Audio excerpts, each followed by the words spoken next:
The picture Auditor General Kimi Makwetu paints is dire. National and provincial audit outcomes show an overall decline for the 2017-2018 financial year. Where wrongdoing is found, leadership is slow to act, or there is a total disregard for recommendations made by the AG. We're told there's a lack of accountability and few consequences for those in the public service who are flouting the law. There is a tendency, if no one is doing anything, then everybody thinks that it's acceptable to behave in a certain manner. Former ANC MP Dr. Makosi Khoza is now at the organization undoing tax abuse, Outer. I asked her to break down the various kinds of expenditure you should be worried about.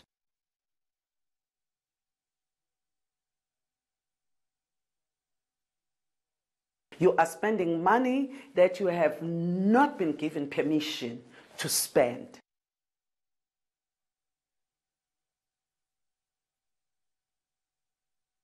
You've literally wasted the money. It's as easy as that. It's fruitless because there is nothing we are deriving. There is no value.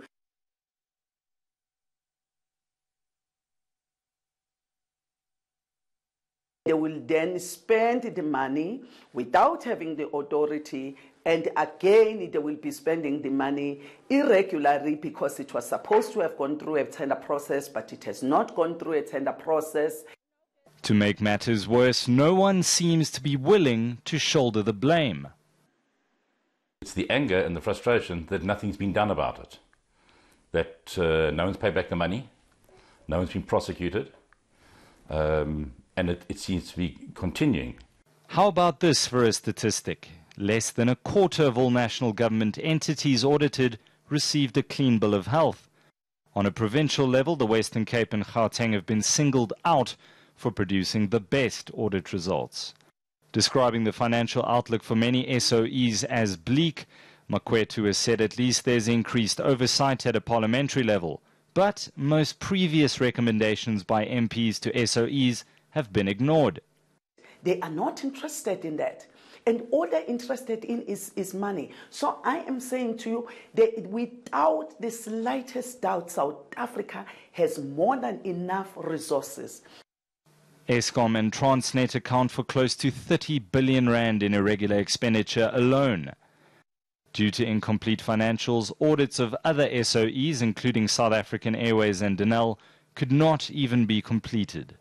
The things we're talking about at Eskom are things that you find here that have been happening without any action being taken, whether in terms of internal disciplinary action or in terms of a criminal liability being proffered against people. So we must just stop those who are looting this entity.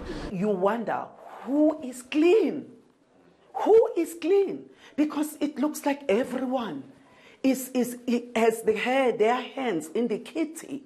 In other words, we have literally become a predator state. We're all feeling the pain for the money that's gone. You know, it got lost because individuals took it. As the AG points out, those in leadership have been slow to act against their own. Chris Schoen agrees. You seldom see that anybody's actually disciplined. You seldom hear of anybody actually paying back the money. And you hear that the prosecution is going to take place, but you've never seen a prosecution. Take the 51 billion in irregular expenditure and add in the almost 30 billion rand from Eskom and Transnet. Let's look hypothetically at what we can buy with 80 billion rand. The Gauteng Education MEC says that a tablet costs about 2,000 rand each.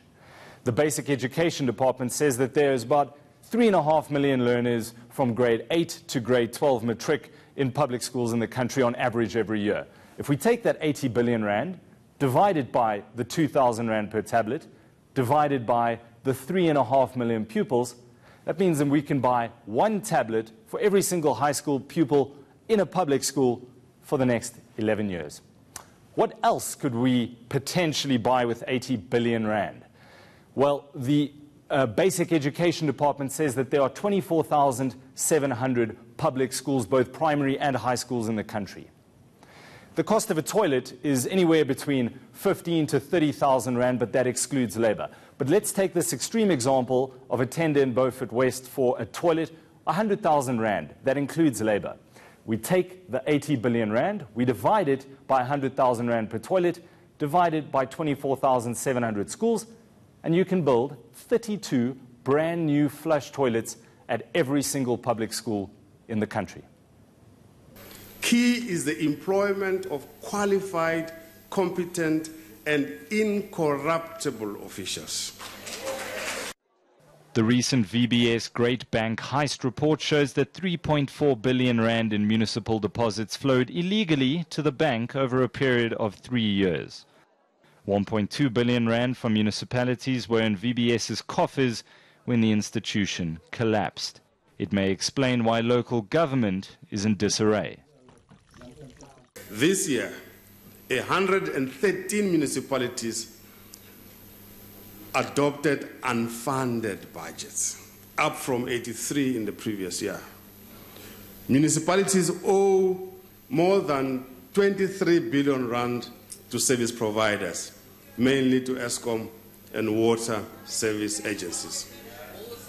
In many cases, like in Mudimule Mukhopo municipality, the financial challenges faced by municipalities are a reflection of weakness in government or even fraud and outright corruption. It seems to go from the bottom to the top.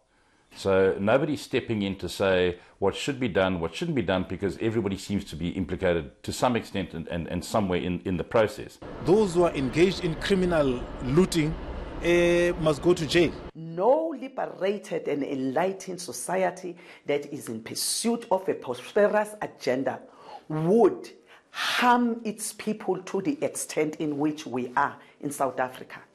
President Ramaphosa recently signed the Public Audit Amendment Bill into law. It gives the Auditor General's bark a little bit more bite by holding government officials personally liable for misappropriated funds. And remember, it's your money. Michael Appel, Johannesburg.